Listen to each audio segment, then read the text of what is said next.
नमस्कार दोस्तों, आप सभी का स्वागत है मेरे इस यूट्यूब चैनल पे। मेरा नाम है डॉक्टर अभिना शाह और मैं फोर्थ ईयर एमबीबीएस स्टूडेंट हूँ from Asian medical institute Kyrgyzstan. और पिछले दिनों हमने ये किया था कि पिछले दिनों हम जान रहे थे कि कैसे पेप्टिक अल्सर होता है और उसमें दो प्रकार होते हैं, एक होता है डुओडेनल अल्सर और दूसरा होता है गैस्ट्रिक अल्सर। ठीक है, तो आज चलते हैं जानने के लिए कि ये खून जो उसमें निकलता है वो किस लिए निकलता है। टॉपिक शुरू करने से पहले एक छोटा सा ज्ञान की बातें कर लेते हैं। ज्ञान की बातें कुछ इस तरह है कि करत करत अभ्यास के जरमती हुत सजान रसरी आवत जात के सिर पर परत निशान। इसका मतलब ये होता है कि मान लीजिए अगर आपका जो इच्छा, आपका जो दृढ़ है ना कि आपको कुछ करना है, अगर वो स्ट्रांग रहे तो एक पत्थर पे भी आप निशान कर सकते हैं। जी हाँ, सही कह रहे हैं। अपर GI bleeding is present at duodenojejunal flexure which is in a proximal part ligament of Treitz। तो क्या होता है ligament of Treitz? ये मेरा स्टमक है, ये स्टमक में ये डोडेनम वाला पार्ट हो गया और ये जेजुनम वाला पार्ट हो गया। तो ये दोनों को जो सेपरेट होता है ना, सेपरेट करता है, उसका बोलता है लिगामेंट ऑफ ट्रेट्स। तो इसका मतलब लिगामेंट ऑफ ट्रेट्स के ऊपर कौन कौन सा पार्ट आएगा? ईसोफेगस आएगा, स्टमक आएगा, ड्योडेनम आएगा। क्या आएगा? Oesophagus, stomach, duodenum. और ड्योडेनम और जेजुनम के बीच में क्या आता है? ये लिगामेंट ऑफ थ्रेड्स। तो बोला जा रहा है अपर जीआई ब्लीड अगर आएगा कि क्वेश्चन में अपर जीआई ब्लीडिंग क्या है, तो वो है ligament of Treitz. Upper GI bleeding क्या है? प्रेजेंट है duodenojejunal flexion ligament of Treitz. Cause क्या है? कॉज है कि वो आइदर स्टमक से पेन होगा या इसोफेगस से होगा या duodenum up two DJ flexion. Peptic ulcer bleed जो है वो कहाँ से होता है? दो टाइप का होता है पेप्टिक अल्सर। पहली बात है पेप्टिक अल्सर भी हो सकता है, दो होता है, एक होता है ड्यूडेनम, दूसरा होता है गैस्ट्रिक। तो ड्यूडेनम का भी फर्स्ट पार्ट से होता है। और हमेशा याद रखना जो अल्सर का ब्लीडिंग है वो पोस्टीरियर वॉल से होगा। जी हाँ, हमेशा अल्सर का ब्लीडिंग जो है वो पोस्टीरियर वॉल से होगा। जैसे कि ये मेरा हो गया स्टमक, ये मेरा हो गया स्टमक, और स्टमक का जो पोस्टीरियर वाला वाल होता है, पीछे वाले साइड से ब्लीडिंग होती है। याद रखिएगा, पीछे वाले साइड से ब्लीडिंग होती है। ठीक है, लोकेशन D1 पोस्टीरियर वॉल। अगर गैस्ट्रिक अल्सर से अगर हो रहा है तो ब्लीडिंग कहाँ से होगा? गैस्ट्रिक अल्सर से होता है लेसर कर्वेचर से। कहाँ से होता है? लेसर कर्वेचर से होता है। फिर आइए चलिए एक छोटा सा रिकॉल करते हैं। देखिए, चीज़ों को याद रखना मुश्किल नहीं है, चीज़ों को याद रखना मुश्किल नहीं है। अगर आप चीज़ें बार बार सुनेंगे ऑटोमेटिकली याद हो जाता है। जैसे कि सीलियक ट्रंक से 3 पार्ट होता है। कौन सा पार्ट होता है? चलिए याद करते हैं। पहला है लेफ्ट गैस्ट्रिक आर्टरी, दूसरा है स्प्लीनिक आर्टरी, थर्ड है कॉमन हेपेटिक आर्टरी। तो कॉमन हेपेटिक आर्टरी से जो एक आर्टरी निकलता था, याद है, गैस्ट्रोड्यूडेनल आर्टरी।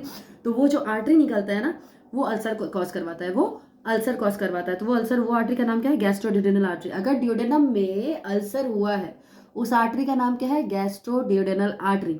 और अगर गैस्ट्रिक में अल्सर हुआ है तो उस आर्टरी का नाम है स्प्लीनिक आर्टरी। तो याद रखिए, ये चीज़ आपको ध्यान भी होना चाहिए, बार बार याद करते रहना चाहिए। ठीक है, और आइए एक क्लासिफिकेशन होता है, मतलब अब अंदर में क्या चल रहा है, ब्लीडिंग का कौन सा रूप है। ठीक है, जो ब्लीडिंग है 3 प्रकार से हम लोग डिस्टिंग्विश कर सकते हैं। वो कौन सा टाइप है? जैसे कि अभी खून निकल रहा है, या फिर थोड़ी देर पहले खून निकल रहा था, या फिर क्लॉट हो चुका है। तो आइए देखते हैं फॉरेस्ट क्लासिफिकेशन में ये कौन सा है। Forrest classification is endoscopic classification, tells the chances of the rebleeds, की बताता है ये कि आगे कितने बार वो रीब्लीड करेगा। तो ये बताता है सीवियरिटी और रिस्क ऑफ रीब्लीड। और ये पेप्टिक अल्सर, पापा मुझे जंगल में जाना है, पापा मुझे जंगल में जाना है, पेप्टिक अल्सर जो है वो फॉरेस्ट क्लासिफिकेशन बताता है। क्या बताता है? Forrest classification. और फॉरेस्ट में हम लोग देख सकते हैं ना दूसरा अन्य अन्य प्रकार की चीज फॉरेस्ट में, जैसे कि एक पेड़ वो होता है जो बताता है कि ये अभी पिछले कुछ दिन पहले जन्म लिया, ताजा रहता है, कुछ ओल्ड हो जाते हैं, बूढ़े हो जाते हैं, हर प्रकार के देखा जाता है। उसी तरीके से फॉरेस्ट क्लासिफिकेशन जो कि पेप्टिक अल्सर में है, उसमें भी 1A 1B। देखिए, जो 1 कैटेगरी है वो बताता है ऑन गोइंग ब्लीडिंग, मतलब ब्लीडिंग अभी हो रहा है। तो अगर पल्सटाइल ब्लीडिंग है, अगर पल्सटाइल ब्लीडिंग है तो मतलब एक्टिव ब्लीडिंग है, मतलब अभी चल रहा है ब्लीडिंग, तो वो आर्टरी से है। ठीक है, पल्सटाइल आर्टरी। और अगर ऊज हो रहा है तो वो वेन से है, तो ये ऑन गोइंग ब्लीडिंग। दूसरा आ गया मेरा 2A। तो 2A B C क्या है? मतलब रिसेंट ब्लीडिंग, अभी अभी यहाँ से ब्लीडिंग हुआ है। तो ए जो है विजिबल ब्लीडिंग, की दिख रहा है कि ब्लीडिंग वहां से हुआ था। एडहेरेंट क्लॉट, कि अभी ब्लीडिंग होकर के रुका है वो वहां पे। ठीक है, याद रखिए, एडहेरेंट क्लॉट, ब्लीडिंग होकर रुका है। Black and haematin clot, recent clot. 3 healed ulcer clean base, 3 healed ulcer clean base. तो 1A 1B 2A 2B high risk of rebleed. ठीक है, 1 क्या था? मतलब high risk of re blood, मतलब ब्लीडिंग क्या है, समझिए चीज़ों को समझिए, रटेंगे तो सही लेकिन एक बार समझ लेंगे तो बहुत दिनों तक याद रह जाएगी, बहुत दिनों तक याद रह जाएगी। तो 1A क्या था, pulsatile, 1B ooze, 2A visible vessel, 2B adherent clot. तो ये क्या, high risk of rebleed, chances of the bleeding will be high. But जब क्लॉट जम जाती है तो इसका मतलब चांस कम हो जाता है ब्लीडिंग का, है ना, रीब्लीड नहीं हो पाएगा, क्योंकि हम क्या पढ़ रहे हैं, अपर जीआई ब्लीड। तो पेप्टिक अल्सर में फॉरेस्ट क्लासिफिकेशन में 3B and 2C low risk. तो यहाँ पे देख लेते हैं, spurting bleed and oozing bleed, these are comes under classification 1। This means अभी ऑनगोइंग ब्लीडिंग चल रहा है तो ये आर्टरी, ठीक है। फिर टूथ ABC, इसका मतलब ब्लीडिंग अभी हो चुका है क्योंकि अभी हमको वेसल दिख रहा है, दूसरा में मेरा क्लॉट दिख रहा है, तीसरा में मेरा अल्सर क्रेटर दिख रहा है फ्लैट, ठीक है, ये देख लीजिए क्या है ये। फिर थर्ड में क्लीन बेस दिख रहा है। तो ये हो गया क्लासिफिकेशन ऑफ फॉरेस्ट, बहुत ही इंपॉर्टेंट है। अब पेशेंट अगर पेप्टिक अल्सर हो या अपर जीआई ब्लीड हो वो आएगा। अब देखिए जब ब्लीडिंग होता है ना तो देखिए याद रखिए ये हमारा क्या है, पेशेंट है, मतलब ये ईसोफेगस है, ये स्टमक है, फिर उसके बाद आपका ये ड्यूडेनम चला जाएगा, ये स्मॉल इंटेस्टाइन वाला पार्ट आएगा, फिर उसके बाद ये लार्ज इंटेस्टाइन पार्ट आएगा, और ये मेरा ये ईसोफेगस है ना, और ये रेक्टल वाला पार्ट आ गया, रेक्टल वाला पार्ट आ गया है मेरा। तो ये ईसोफेगस है, खून दो तरह से निकलता है, या तो वॉमिटिंग के थ्रू खून निकलेगा, अगर वॉमिटिंग के द्वारा खून निकल रहा है तो हम उसको हेमेटेमेसिस बोलेंगे, हीम एमेटेसिस बोलेंगे, ठीक है। और रेक्टल के थ्रू अगर होगा तो स्टारी स्टूल में लेना, जमा हुआ स्टूल, ऐसा लगेगा कि खाला टट्टी, जी हाँ, मतलब जो पेशेंट का टट्टी होगा या पॉटी होगा वो ब्लैक रहेगा क्योंकि खून इसमें जम रहा है, क्लॉट हो रहा है उसमें, याद रखिए।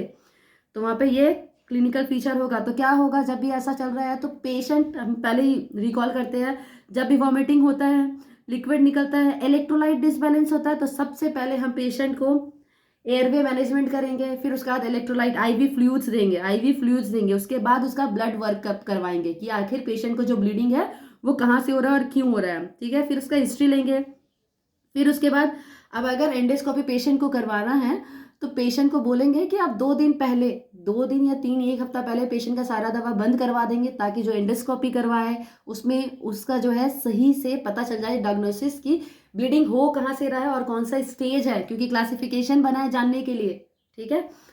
तो फिर उसके बाद then do upper GI endoscopy diagnosis. अगर D1 अल्सर है तो डुअल थेरेपी करेंगे, जी हाँ, एक करके छोड़ नहीं देना है, आगे भी रिस्क हो सकता है, इसलिए 3 थेरेपी करेंगे, डुअल थेरेपी करेंगे। D for duodenum, D for duodenal therapy, ठीक है। डुअल थेरेपी में क्या होगा, एक हो गया क्लिपिंग हो गया, दूसरा हो गया कोआगुलेशन, थर्ड हो गया इंजेक्शन एड्रेनलिन, ठीक है। अब रीब्लीड एंजियोएम्बोलाइजेशन सर्जिकल कंट्रोल। अब देखिए हम लोग को स्टेप वाइज स्टेप ट्रीटमेंट करना, पेशेंट को पहले दवा देना है। अब ऐसा नहीं है कि अगर आप सर्जन हैं तो बोलेंगे कि आइए सर्जरी करवा लीजिए, नहीं, ऐसा नहीं बोलना है। पहले पेशेंट को देखना है दवा दे करके, अगर वो दवा से कंट्रोल हो रहा है तो सर्जरी करने का कोई जरूरत नहीं है। तो क्या है, पहले रीब्लीड उसका बोलेंगे कि आपका अगर वापस से दवा खाने के बाद फिर भी अगर वो कंट्रोल में नहीं है, ठीक नहीं हो रहा है, तो उसके बाद हम उसको सर्जरी करना पड़ता है। तो वो सर्जरी में क्या करना पड़ता है, anterior duodenostomy under the run bleed of posterior wall, close the duodenum, start PPI mean surgery करेंगे। अब देखिए अब यहाँ पे है मेरा अल्सर, यहाँ पर है अल्सर है यहाँ पे पोस्टीरियर वॉल में, तो हम एंटीरियरली जा करके इंसीजन दे करके और पीछे के रास्ते में जाएंगे, वहाँ पे ब्लीडिंग, वहाँ पे देखेंगे कि क्या चल रहा है और उसको वहाँ पे क्लोज करेंगे और उसको PPI दे देंगे, ठीक है। फिर उसके बाद ये तो बात हो गई पेप्टिक अल्सर में क्या हो रहा था, वो वाली बात हो गई। अब आता है rock all score for bleeding severity. इसका मतलब क्या है कि अन्य प्रकार के भी फीचर्स हो सकते हैं, क्लिनिकल फीचर्स हो सकते हैं, कैरेक्टरिस्टिक्स और कॉजेज हो सकते हैं जो कि ब्लीडिंग कॉज कर रही है। सिर्फ पेप्टिक अल्सर, ड्यूडेनल और गैस्ट्रिक अल्सर एक प्रकार मात्र ऐसा नहीं है जहाँ से होता है। तो याद रखिए फॉरेस्ट में तो पापा था बेटा को लेकर के, लेकिन किस चीज की कमी थी, बैंड बाजा की कमी थी, रॉक एंड रोल सोनिए हीरे भोती, ठीक है। चलिए पॉइंट में आते हैं। तो रॉक एंड रोल क्लासिफिकेशन कहाँ आएगा, क्या अपर जीआई ब्लीडिंग देखेंगे। तो देखिए rock and roll score upper GI bleeding. अब बच्चा है ना, बेटा है, तो रॉक एंड रोल भी वाला भी बच्चे के हिसाब से गाना गा रहा है, ABCD ओके। तो क्या है, A for age, B for blood pressure, C for comorbidities, D for diagnosis, E for endoscopy, ठीक है। तो मतलब age, BP, comorbidity, diagnosis, endoscopy, ये सब देख के करना है। और उसके बाद Glasgow, Blatchford, does not look at the endoscopy. तो ये हो गया हमारा अपर जीआई ब्लीडिंग का स्कोर, सीवियरिटी, ठीक है। फिर आता है अपर जीआई ब्लीडिंग और किस किस वे से हो सकते हैं। मैलोरी वीस्ट टीयर से हो सकता है, मतलब जो लोग माल पीते हैं मतलब अल्कोहल को सीक्रेटली माल बोला जाता है क्या? ये बात सिर्फ आपके और मेरे बीच में ही रहना चाहिए। जी हाँ, अल्कोहल को कुछ लोग माल कहते हैं। तो चलिए, जो लोग माल पीते हैं उनका क्या क्या होगा कारनामा। तो जो लोग माल पियेंगे उनके जी जंक्शन जो है, जी जंक्शन कार्डिया में टीयर आ जाएंगे। क्या आएंगे? टीयर आ जाएंगे, ठीक है। उनको रिपीटेड वॉमिटिंग होगी, रेचिंग होगी, अल्कोहल बिंज होगा। और उसका क्या होता है? ब्लीडिंग फ्रॉम सब म्यूकोसल वेसल एट, ठीक है, कार्डियक जंक्शन। और ये सेल्फ लिमिटिंग होता है। फिर एक और प्रकार के अपर जीआई ब्लीडिंग होती है, उसकी होती है डियोलाफॉइस लीजन। वो क्या होता है? सब म्यूकोजली प्रेजेंट है, वो नेकेड आई से नहीं दिखेगी और स्टमक के प्रॉक्सिमली प्रेजेंट रहती है। और एक वाटरमेलन भाई हम क्यों नहीं लिए थे? जो लोग खाने के शौकीन है वो सोचते होंगे कि हम क्यों नहीं लिए, मैं क्यों नहीं ली यार। मेडिकल इतने सारे खाने के सामान आते रहते हैं, जैसे कि कभी चल गया अनियन पील अपीयरेंस, कभी बोलता है बर्गर अपीयरेंस, कभी हो गया मेरा स्ट्रॉबेरी, और अब तो वाटरमेलन भी। ओहो हो, मजा आ गया सुन के ही। चलिए खाने से नाम याद करते हैं। वाटरमेलन, स्टमक स्ट्रॉबेरी, वो गैस्ट्रिक एंट्रल वेस्कुलर एक्टेजिया में देखा जाता है, जिसमें। तो आइए, मेरा अपर जीआई ब्लीडिंग हुआ समाप्त। आशा करते हैं कि आप लोगों को मेरा वीडियो समझ में आया होगा, और मेरे वीडियो को पूरा देखने के लिए बहुत बहुत धन्यवाद, और मेरे साथ बने रहिए।